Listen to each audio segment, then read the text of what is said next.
Hello and welcome to straight talk with Ramesh కందల.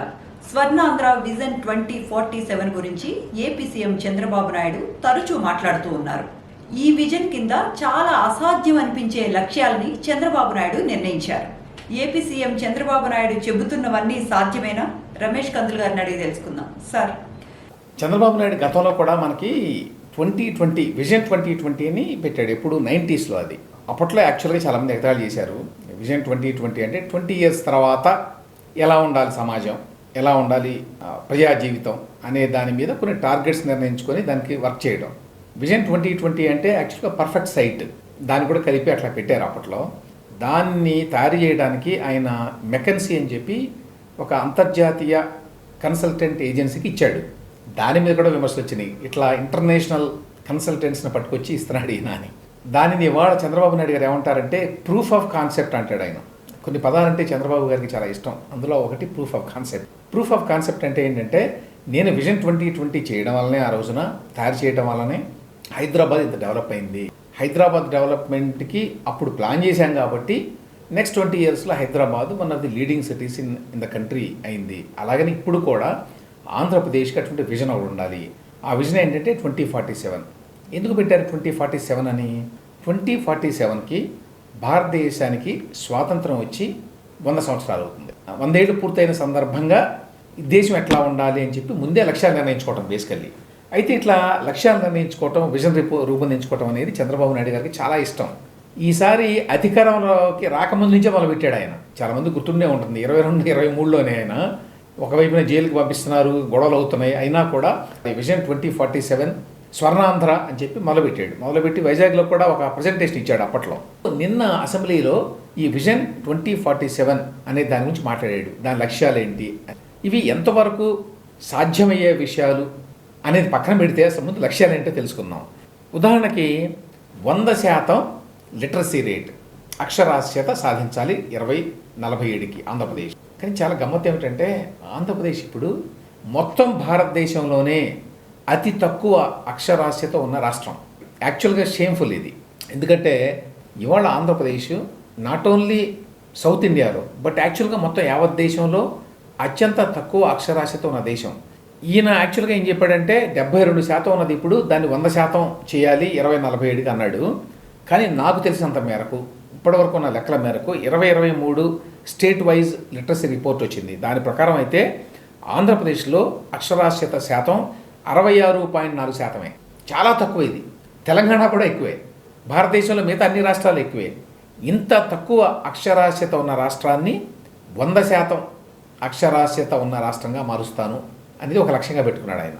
తర్వాత అన్నిటికంటే పేదరిక నిర్మూలన, అది ఒక జనరిక్గా చెప్పారు. పేదరిక నిర్మూలన 2047కి పేదరికం నిర్మూలించాలంటే అప్పుడప్పుడు ఇందిరాగాంధీ కూడా అటు నినాదం ఇచ్చింది కదా, గరీబీ హటావో.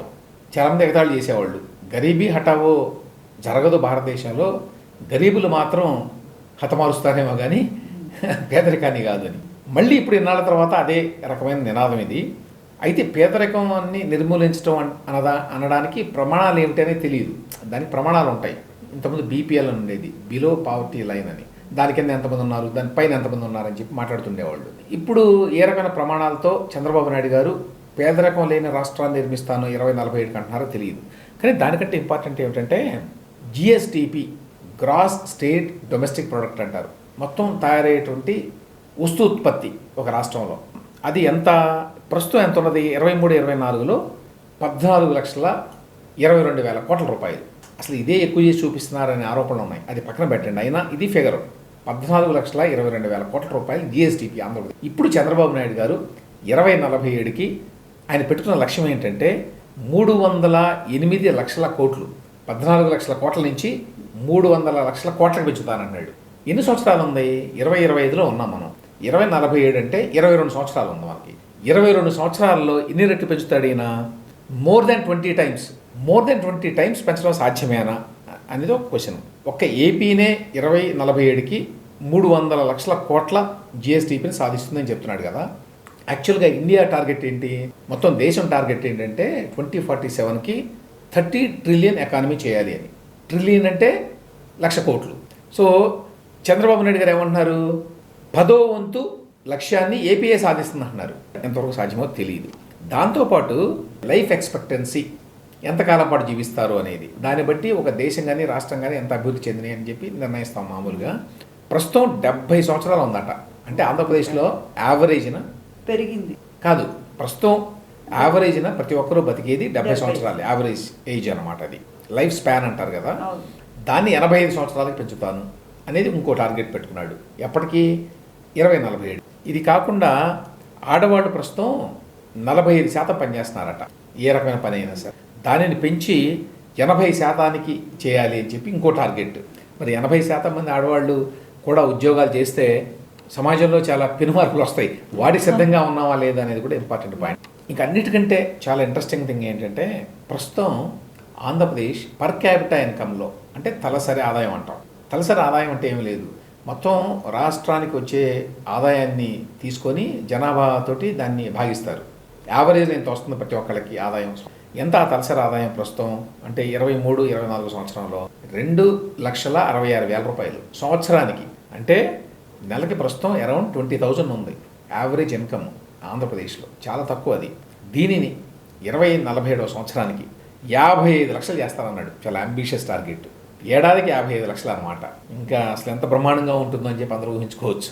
ఏడాదికి ప్రతి ఒక్కరికి రావాల్సిన ఆదాయం 55 లక్షలు అని చెప్తున్నాడు. 2,66,000 రూపాయల నుంచి 55 లక్షల రూపాయలకి పెంచాలంటే అది మామూలు విషయం కాదు. 22 ఏళ్లలో.